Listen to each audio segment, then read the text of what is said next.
जो लोग रहते हैं, जिनको हम कहते हैं जो मार्जिन्स पे होते हैं,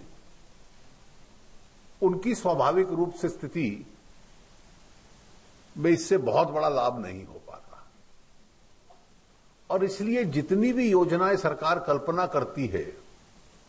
राज्य सरकारें करती हैं, विभिन्न सरकारों ने की, उसका एक उद्देश्य ये होता है कि जब समाज में साधन बढ़े तो इन योजनाओं और व्यवस्थाओं के माध्यम से जो लोग इसमें छूट जाते हैं उन तक उस साधन को, उस सुविधा को पहुंचाने का प्रयास करना। साधन कम होते हैं तो फिर समाज की क्षमता भी कम रहती है। और 25 वर्ष पूर्व ये जो योजना की कल्पना की गई कि जो अव्यवस्थित क्षेत्र में लोग हैं, जिनमें इतनी भी क्षमता नहीं थी, कि इतने भी साधन नहीं थे कि अपना कोई व्यवसाय काम शुरू कर पाएं, बैंक में जाकर मैं अपना खाता खोल पाऊं, वो उनकी सोच और नजरिए से भी बाहर था।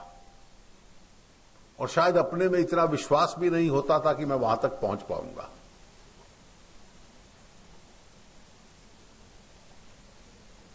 और इसका जो डिजाइन हुआ, कुछ चंद संस्थाओं से लेकर शुरू किया और आज 85 लाख स्वयं सहायता संगठन देश में बन गए कि आरंभ में छोटा सा काम शुरू करते हैं, एक संस्था बना लेते हैं इनफॉर्मल सी, एक दूसरे की सहायता करते हैं, और कुछ महीनों में जब उनकी अपनी विश्वसनीयता बढ़ती है और बैंक को भी लगता है कि ये लोग बैंक की दृष्टि से कुछ विश्वसनीय हैं, तो उनको बैंक से ऋण मिलना, इसकी अधिकार मिल जाता है और फिर उस अपने काम को बढ़ाने का प्रयास करते हैं। और क्योंकि इसमें बहुत अधिक मात्रा में महिलाएं हैं, तो एक आत्मविश्वास भी आता है, उनके स्वयं में अपनी क्षमता में विश्वास बढ़ता है, अपनी डिग्निटी बढ़ती है, अपनी आर्थिक क्षमता बढ़ती है। और सबसे महत्वपूर्ण पहलू ये देखा गया है कि ये वर्ग ऐसे हैं, और केवल इसी प्रकार, इसी क्षेत्र के नहीं, ये जितनी माइक्रो फाइनेंस स्कीम्स हैं उनमें भी देखा गया कि उन लोन्स को सर्विस करते रहना, इनकी क्षमता भी ज्यादा है। और इससे कुछ ना कुछ छोटा बड़ी आर्थिक गतिविधि करते रहना, और जिससे अपनी स्वयं की अर्थव्यवस्था और आर्थिक स्थिति को सुधार लेना।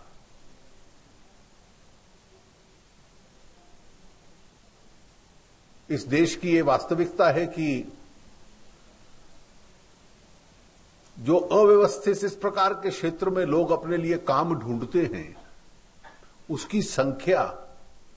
जो ऑर्गेनाइज्ड सेक्टर में है उसकी तुलना में कहीं ज्यादा है। और इसलिए बैंकिंग व्यवस्था के साधन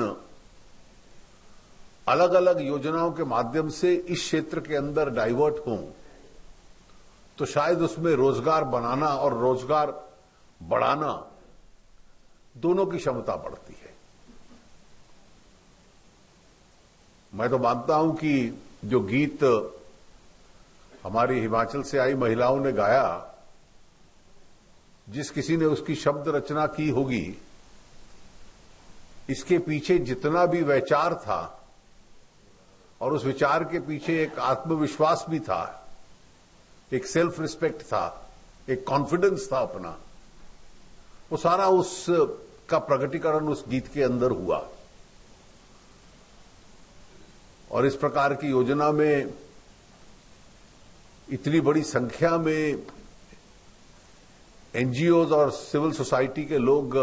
अपना योगदान दें। मैं विश्वास रखता हूं कि नाबार्ड के माध्यम से ये जो लिंकेज बना है इसका और विस्तार होगा और विशेष रूप से नाबार्ड और जितनी भी अपनी हमारी बैंकिंग संस्थाएं हैं वो भी इस अभिनंदन की पात्र हैं कि एक मूल भूमिका उन्होंने इसके विस्तार के अंदर फैलाई है।